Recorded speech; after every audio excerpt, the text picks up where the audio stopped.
What pastors miss by not being a people person, the importance and benefits of that strong one-on-one relationship stuff. Coming up here on the Better Sundays podcast at reachkeep.com.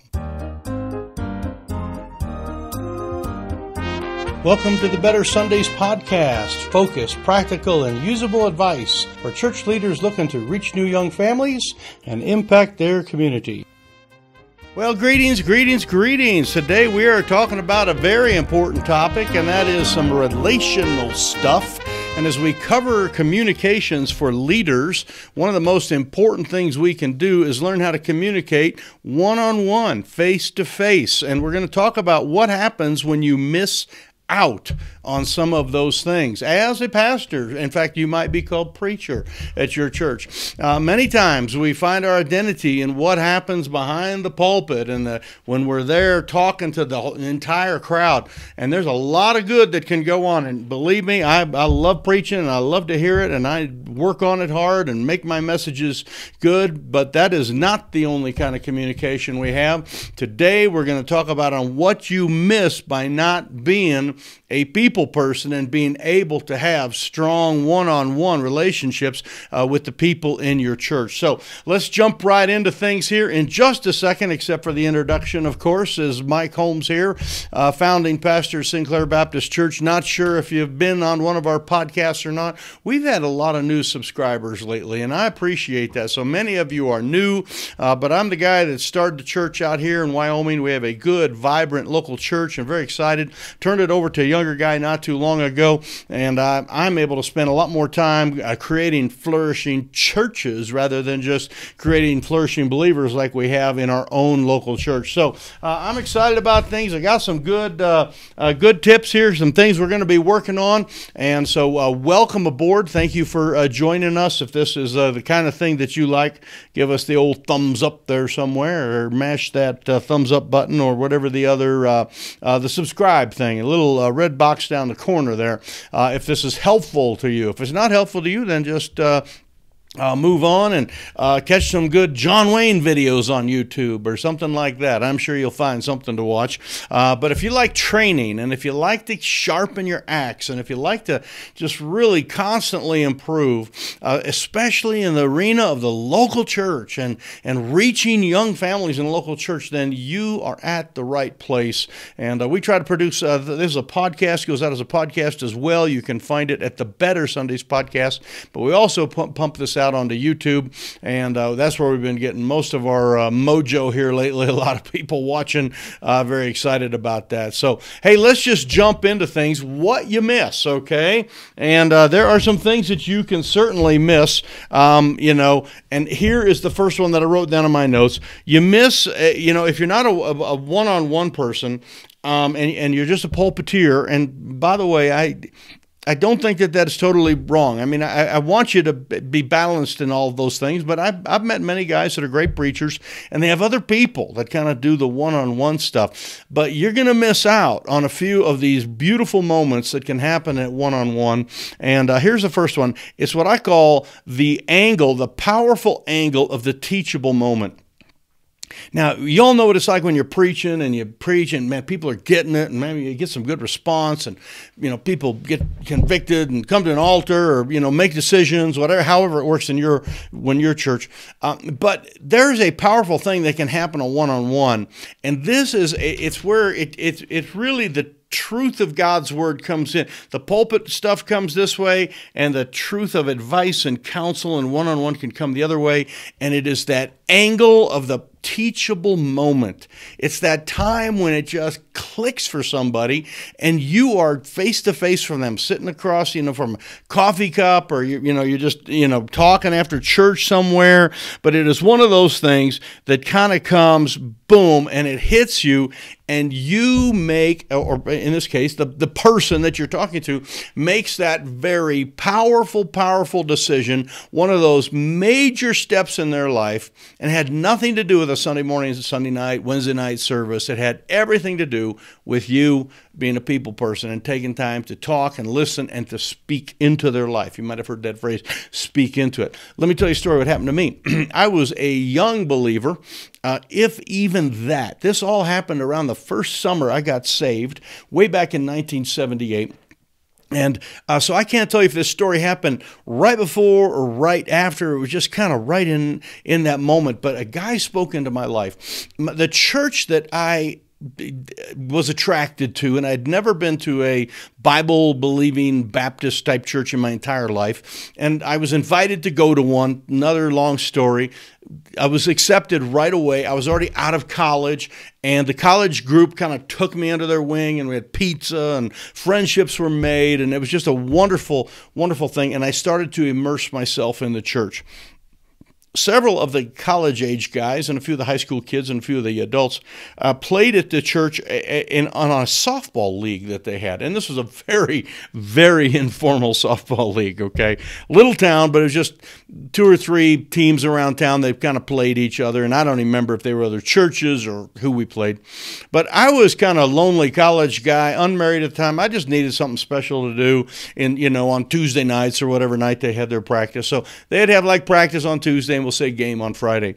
And so I made the practices. I was there, and it was a lot of fun. And like I say, there was hardly enough people to even make up, the 9 people of a team there. But we had a good time. And then we played some games, and we had a good time there. And I made the practice, and I made it to the whatchamacallit, the regular games when they were there. There was a guy that was on the team that really shouldn't have been. He was very unathletic, and he had had cerebral palsy as a kid, and he was the youth pastor at the church and kind of the music guy. His name was Teddy, awesome guy. And he kind of walked funny because he had leg braces, and he would get up there to bat, and he always would get thrown out at first and all that. But he made the game fun. He made it powerful, and he was also, like say, the music and youth guy at the church. And he spoke into my life in a very special way. And here's what happened. I was a ranching farm boy at the time and feeding animals and doing all this stuff. Making it to church on time was just something that was hard to do. I was not really raised that way. And so I didn't get to church on time always. And I was in this guy's class because I was sort of with the college-age kids. That's what he taught. And one day he pulled me aside, and I don't remember when it was. It probably would have been right about the time, end of the summer probably, because I'm assuming we played ball during the summer.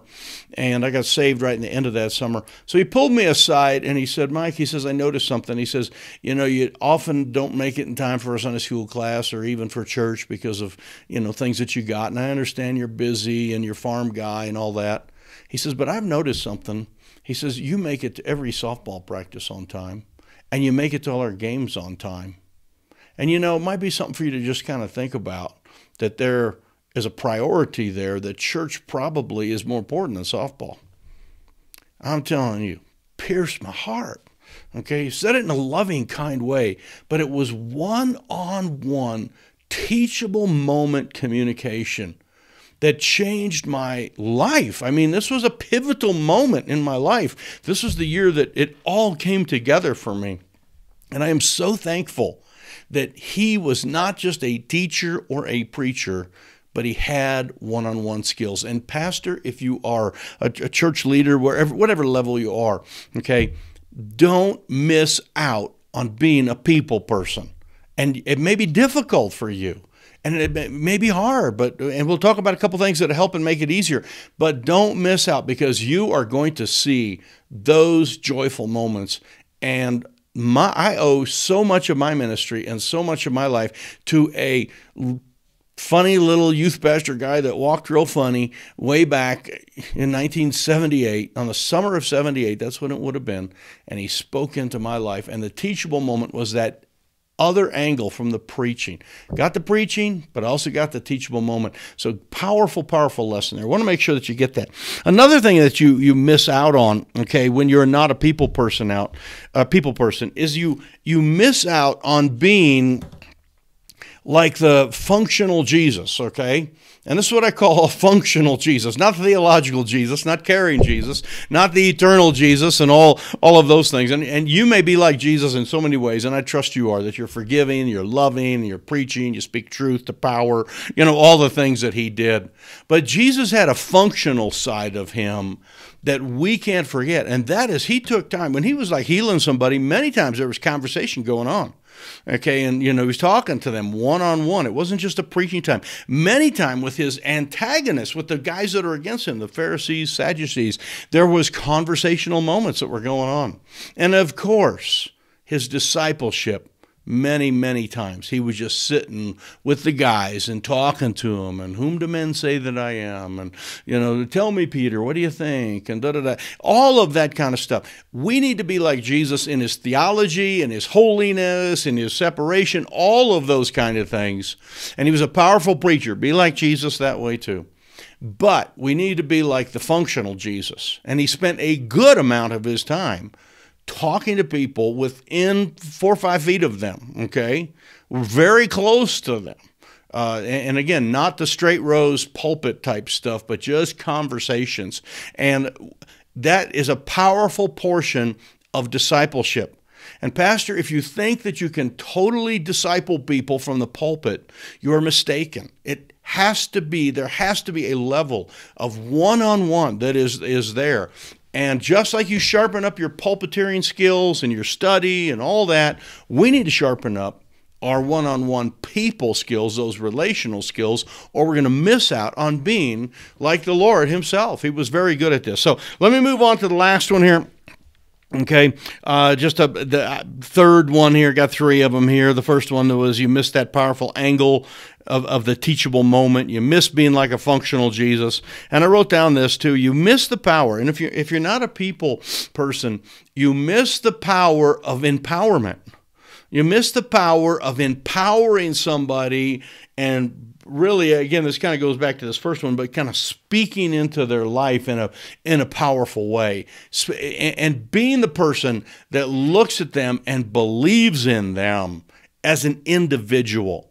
As a pastor, you look out to your hundreds of people, dozens of people, whatever it happens to be, but they know that there's other people in the crowd there. But when you spend time with them one-on-one, they are understanding that you are putting something into their life, and you are empowering them, and you are speaking into their life, and you are building them up, and you are encouraging them, and you are looking at them, and we need to do this. Look at people and go, man, I can see where you can go. You are growing, you are maturing, and there may be times when you have to say, you need to, like the guy did to me, you're not making it to church on time.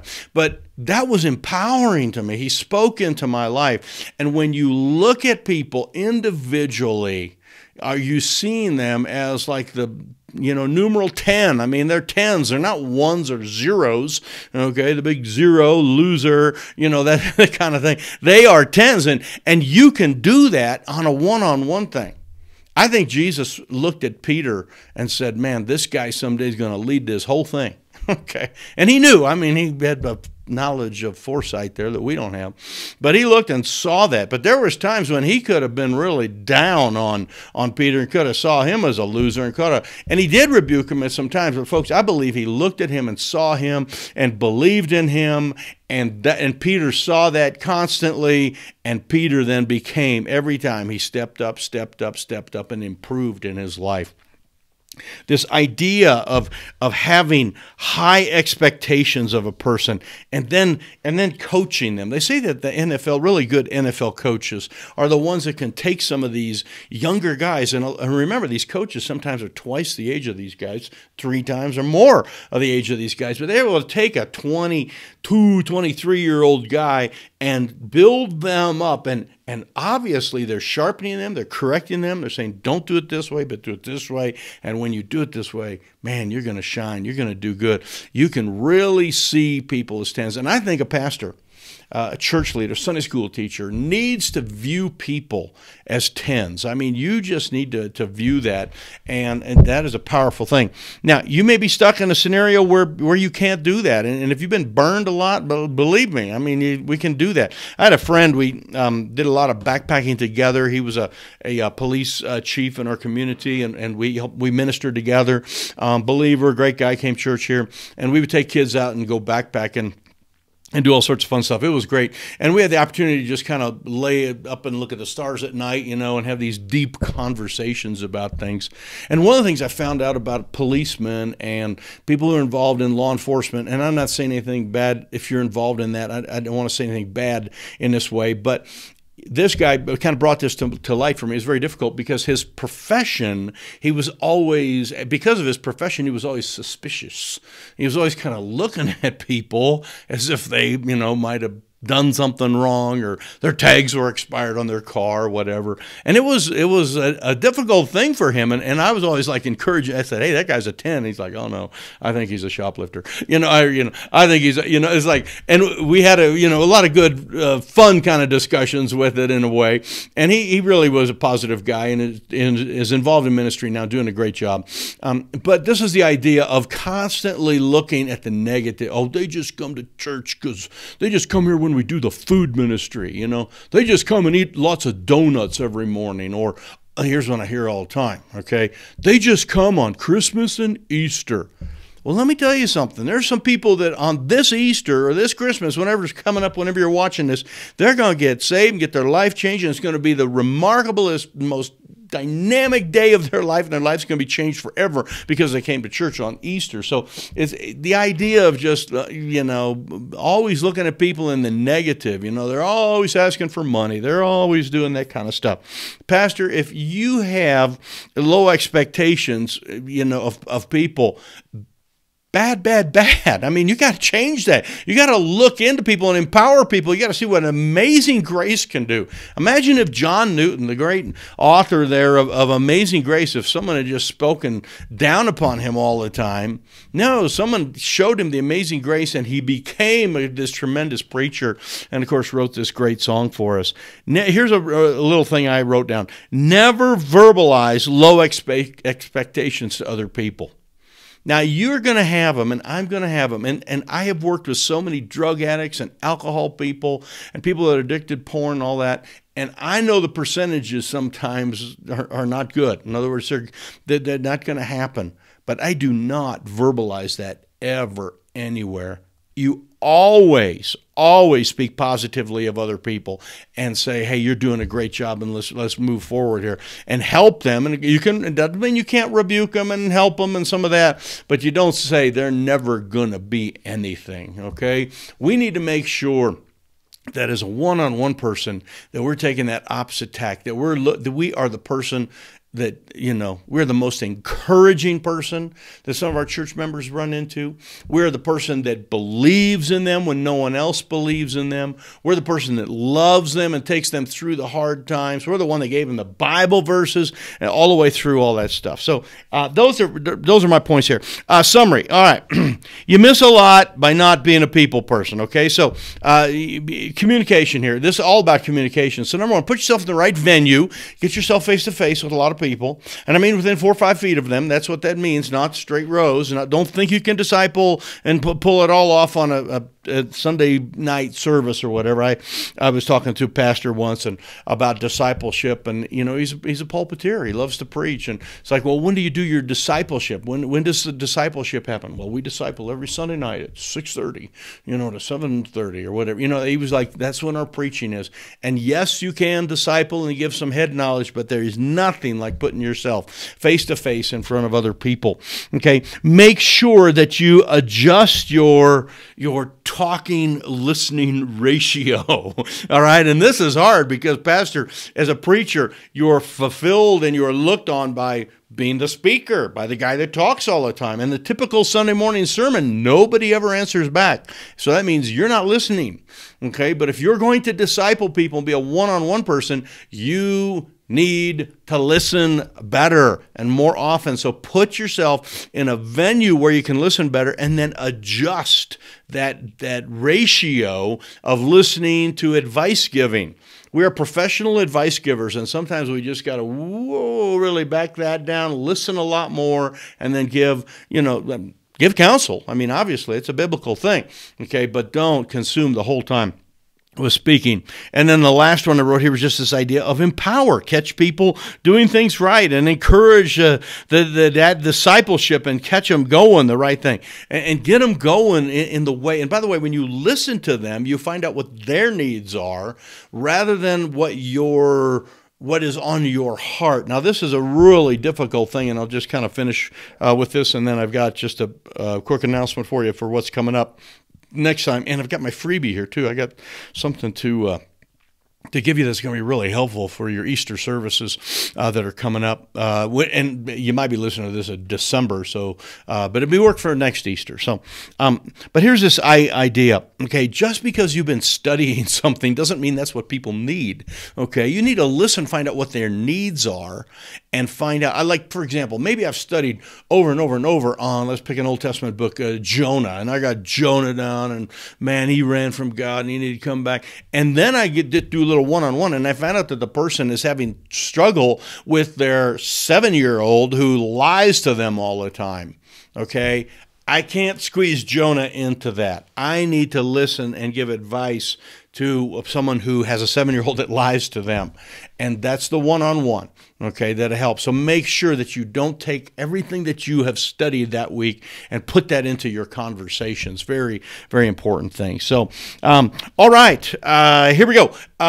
Next week, we're going to be covering what I call managerial communications. And this is kind of the concept. This is really important stuff, as I am trying to help many of our churches build ministry teams. You're involved in teamwork. In fact, I just faxed some stuff off today to a guy for some training we got coming up here on building the ministerial teams, the expectations of a team member, all the different stuff, the wins, what it looks like.